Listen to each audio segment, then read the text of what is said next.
We have our plant in Sriperumbudur.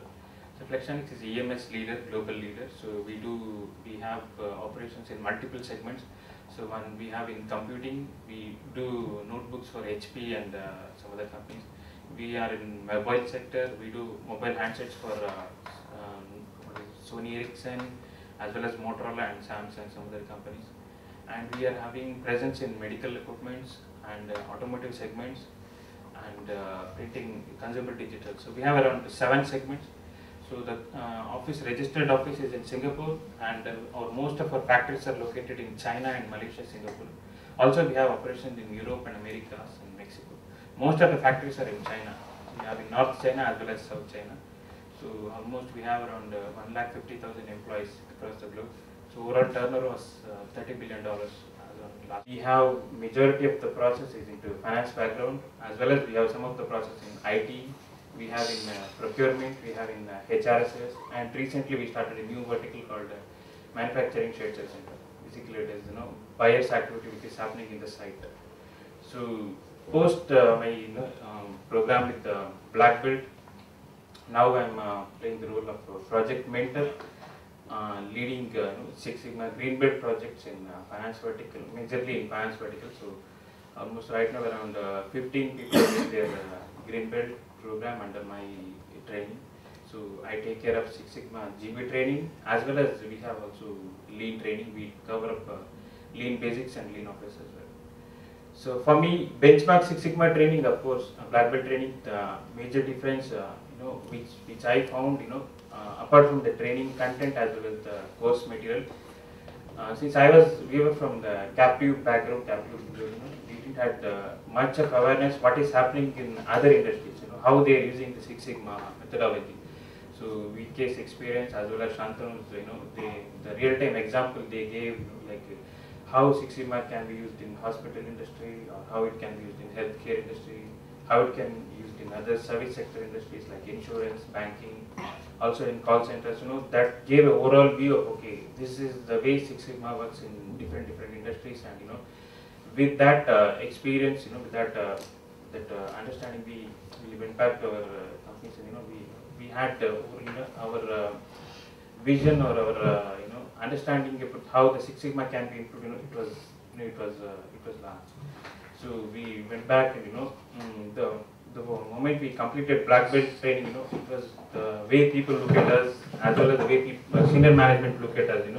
It's completely different. We have been looked up as consultants basically. So whenever there is issue in any process, whether it is APAR, credit or GPIT, so people look at us, that if there is a problem in the process, so can you come up and Six Sigma project or Lean project. So in Flexonics Shared Service Center, Six Sigma and Lean, it is running big time for the last 2 years, and we almost completed around 30 Green Belt projects. So majorly in finance vertical and IT. So in when I said finance, we have process like accounts payables. I think some of you maybe have it in BPO. Accounts payable is one of the biggest process which we take care for Asia, Europe, and Americas. So in AP, we have done some of the projects in scanning area. When I said AP, we do receive hard copy invoices in Flexonics. So there we had huge number of missing invoices from the vendors. So we have done a lean project in scanning area, and that project has won the first prize in worldwide finance contest which we had. Next project which I mentored was into productivity improvement in accounts payable process. So processors used to process around 150 invoices per day. So we moved the target to 250, and we achieved it within the 2-3 months of span. That was one of the big project. Next project in AP, most of the invoices, whenever we receive invoices, around 10% of the invoices used to get blocked. Means it is blocked for discrepancy or challenge. So those invoices, if it is blocked, means vendor will not get payment on time. So the impact is we will have shipment hold in factories, so they won't get the materials on time, so the complete line will be down. That is one of the biggest project. We have taken it for almost all the 60 sites of Asia, Americas and Europe, and now we have been able to reduce the blocked invoices to less than 20%, which was initially overall, when we set up the baseline, it was around 50 to 60%. That is one of the key projects which helped in reducing the work for GSSE AP employees as well as the site buyers. Next, one of the project was to improve the percentage of first touch invoices. So as I said, earlier project was a reduction of blocked invoice. This project, we at AP receive around 5 lakh invoices per month across all the 3 regions. So out of that 5 lakh invoices, even if 10% of the invoices get blocked, 50,000 invoices. So that much invoice goes to next level of reworking. So we just started a project, how we can increase our one touch percentage. It is right now at 90%. So we want to move it to the next level of 95%.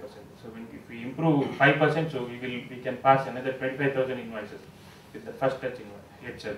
So that will help the AP to reduce their work as well as the buyers. Next big project is on duplicate invoices. So in AP, as I said, we receive 6 million invoices per year.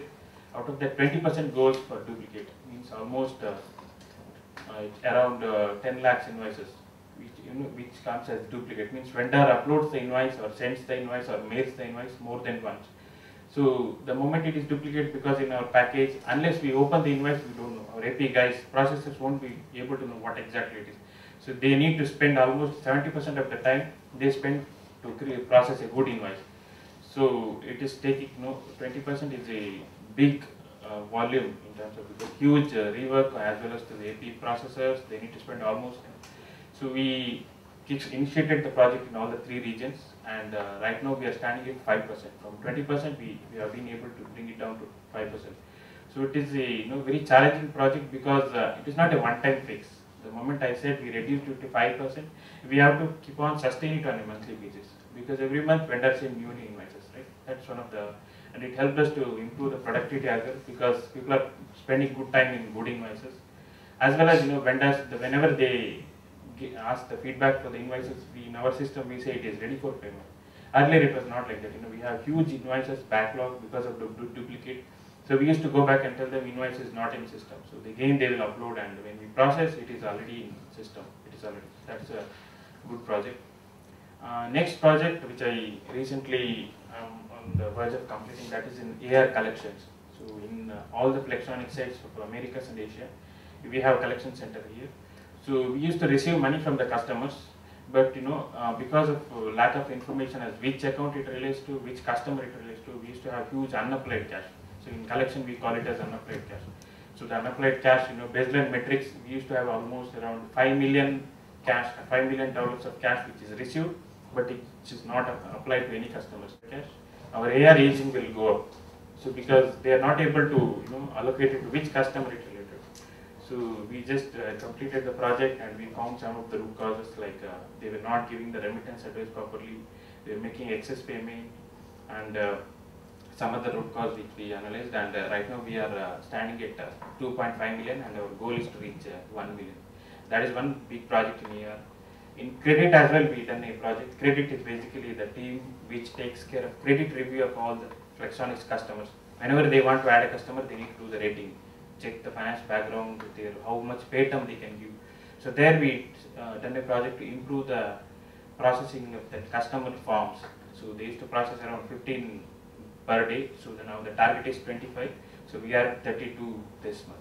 That was also one of the important projects. And some other projects we done in IT as well, which is mainly in reduction of help desk cases. So they used to receive huge help desk cases from finance people whenever there was an issue. So that we have done around 3 to 4 projects, which also was successful. And rest of this year we are focusing more on general ledger, cost accounting, and other financial team, as well as we have done some projects in intercompany process, where in month end they used to spend more time on reconciling the intercompany account. And for example, our month end calendar is 31st. Their month will close on next month 10th, because till the 10 days they will be spending time with all the sites to tally the AP and AR. So unless they tally the AP and AR, they cannot close it as month end is closed. So that was one big project. I was a back to black belt. I was a team leader business excellence. As I said, initially I was team leader for accounts payable process. Then I moved into business excellence. I was team leader. So once I completed the black belt, and this year appraisal, I have been promoted as a assistant manager business excellence. So now my area is completely into FSSC finance projects. So AP, AR, credit, collection, cash application, intercoach, GL costing, and we also started doing lean initiatives in our other shared service centers, which is in Shenzhen we have in Budapest, we have in Mexico, Guadalajara.